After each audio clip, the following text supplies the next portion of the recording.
Hey everybody, this is Nick from Nick's Listening Space, and today we're looking at something a little unusual, something that doesn't fit into one category, yet somehow does it all. The Aiyima A80, an amplifier, a preamp, or a DAC. Maybe all three at once. It's a device that really challenges what we think a component should be.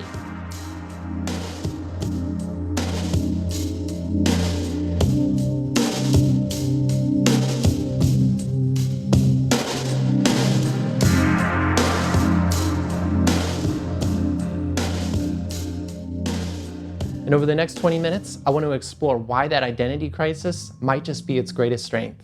So I think that today, with a lot of these more HiFi components, we see a great fragmentation happening in the audio space where, today you can pick a DAC, a preamp, a power amp, and each one can have its own signature, or rather its own purpose. But what if one box could wear all of those hats?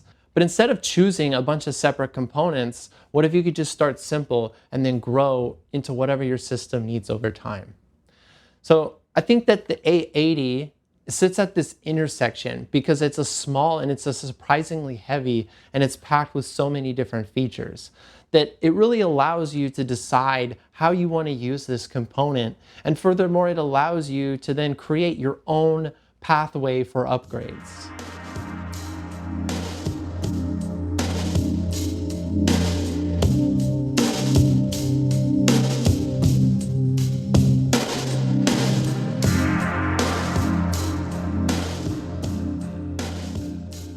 But I think that as far as components are concerned, this is a really well done piece of equipment. Now inside of this is a TPA Class D amplifier with post-filter feedback, and this is going to be very similar to the post-filter feedback that we find in the V3 monos, or the Fuzzy Audio V3 monos. Inside of this guy is an ESS Sabre DAC. Now it does have swappable op amps, which gives you great flexibility here. Now its output is due 2 to 300 watts into 4 ohms if you're using the 48 volt power supply. Obviously take that with a grain of salt. I can't test that. Now its inputs here are really extensive with RCA, TRS balanced, optical coax. Now there is a 3.5 millimeter output for subwoofers or to feed another preamplifier. Now on paper this thing is really impressive, but I think that in practice it's even more interesting, and I'll get into that. Now its interface is really easy to navigate, though I think that the remote control feels a little unintuitive, because with the remote control you're allowed to scroll up and down with the arrows, but then the left and the right arrow, or where that normally would be, is going to be your light and your back button. Now the volume knob on this guy, it works really well, but it's a digital knob, and I think with that it's a very loose, and it kind of lacks that weight that you get with the more expensive piece of equipment. And I really would have liked to have seen this knob be a very heavy metal and have some weight in it, because I think then it would really increase the premium feel of this product. Now I was a little surprised with this device because it did need a little bit of burn-in, which normally I don't experience with some of these other cheaper Chinese amplifiers. But sort of by the end of the week, this was a much more open and smoother and more dynamic presentation. Now, what I'd like to do is walk you through the various ways that I've had this guy hooked up in my system.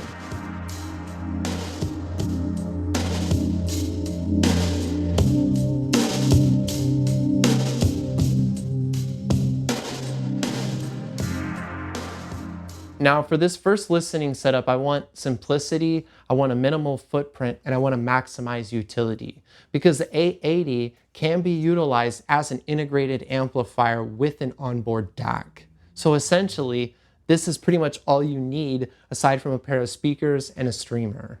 So with this guy, I can connect my turntable, a cassette player, a CD player, all through its RCA and balanced TRS inputs.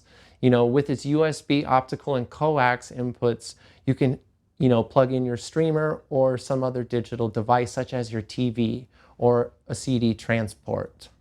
Now this guy does have EQ options, including a 10-band PEQ that you can set up via your computer, or it has just really simple tone controls with parameters treble and bass that you can adjust. And honestly, I found that the tone controls on this guy were more than enough. Now, I think that with those tone control settings, this really allowed me to adjust this guy to a much more dynamic and alive presentation.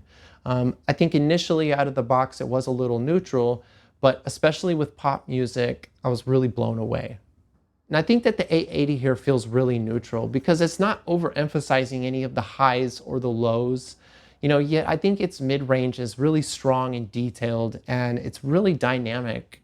Now, when it comes to the tone controls, I was able to push the bass for more foundational bass, and then including the treble. When I increased the treble, I was able to get a little bit more of that top end shimmer that I think I prefer. And I think that with those tone controls, I can push the bass up for a little bit more foundation, as well as adjust the treble for a little bit more of that top end shimmer. And in my time listening to this, it never felt harsh sounding, and I was never getting that sense of fatigue. Now, there's really a great sense of peace in this simplicity because its footprint is just so small, and all you really need is some sources. And so its wallet impact is also going to be minimal. And yet it delivers so much enjoyment and a lot more than I would expect from such a small, compact device. The next way that I listened to this guy was I utilized it as a preamplifier.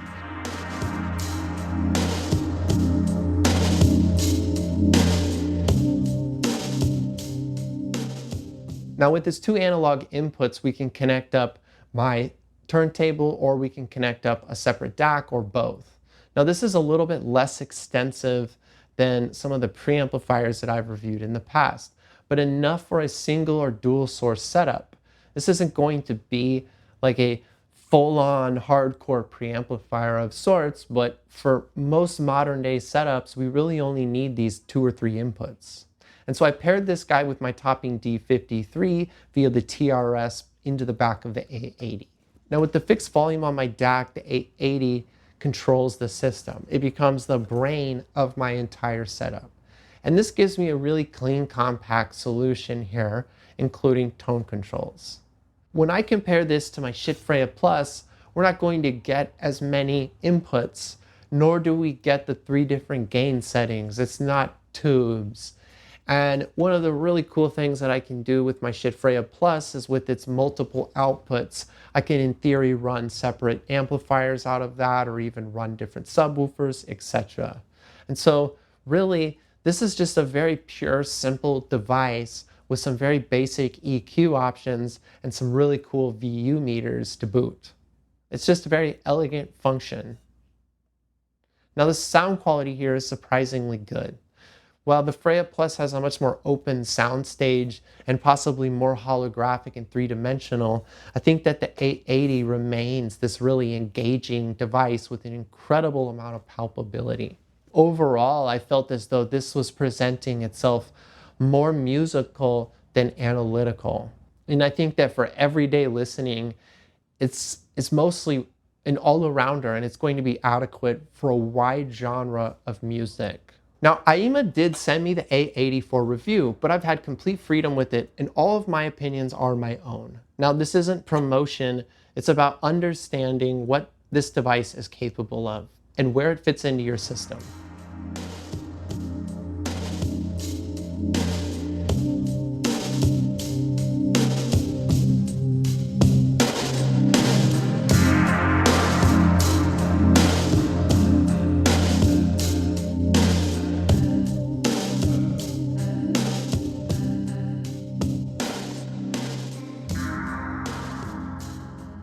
Now you can also use the A80 purely as a DAC. Now, when we compare this to the topping D53, the topping D53 is a much more brighter, and it's probably slightly thinner and more detail forward. I would say that the topping leans more cold. And so once you upgrade your power amplifier, or in the future you get a better preamplifier, this guy can then be a stand-in as a DAC. Now, when we compare this to, say, my topping D53, this is going to be a much more musical, and I want to say a much more neutral sounding DAC. The D53 is a much brighter, probably more thinner and more detailed DAC. But what we get with this is really just an all-arounder. And my experiences here is that it just sounds really good with just about everything that I play through it. I'm not getting fatigue, but then again, I'm not necessarily getting these incredible top-end extension that I get with my D53. But it's just a really great device, and I really had a lot of fun with this guy. You know, and truly, I think this is a really great device.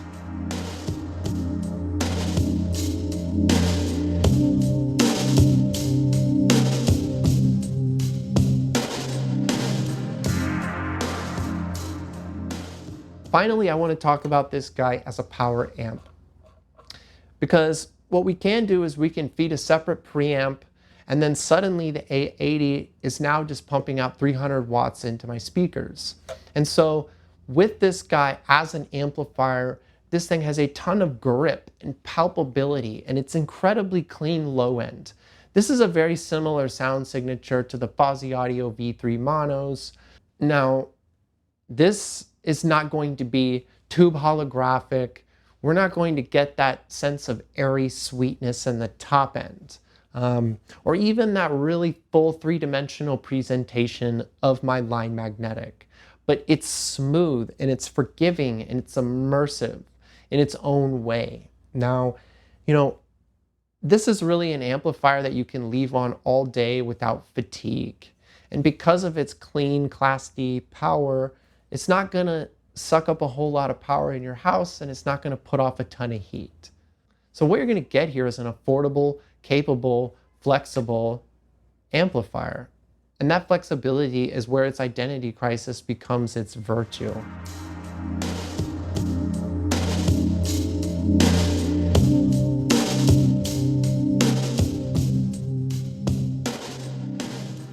After spending more time with this device, I realized that its lack of a singular identity is not really a weakness, but a strength in its features.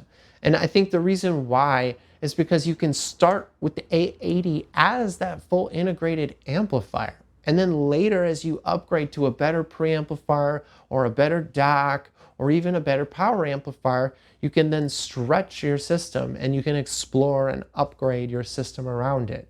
But what's cool is, again, you can start with this guy as your first device. And then if you decide you need more power to power your speakers, you can then go get a better power amp and then use this as a preamp. You know, and I think essentially what I'm talking about here is that there's so much freedom with a device like this that, you know, really evolves with your listening journey rather than locking you into this single pathway. When you're starting off in this world, you want to be able to go out and buy a piece of equipment and then hopefully, you know, in time upgrade what you desire or what you think needs to be upgraded. Whether you want a better DAC or whether, you know what, this guy isn't powering my speakers. I want to get a better power amplifier. Now this guy is just a digital preamplifier of sorts. So there's a great amount of flexibility in how you can utilize this component. And so, you know, it's just a really cool, flexible component, right? Now, I think that my favorite use here is using this guy in integrated mode, or second following is going to be using it as a preamplifier, because it's just so minimal and it's functional and it's musical. It doesn't take up a lot of space. It's a device that allows me to care more about, you know, the aesthetics of my space and keeping it efficient and lightweight.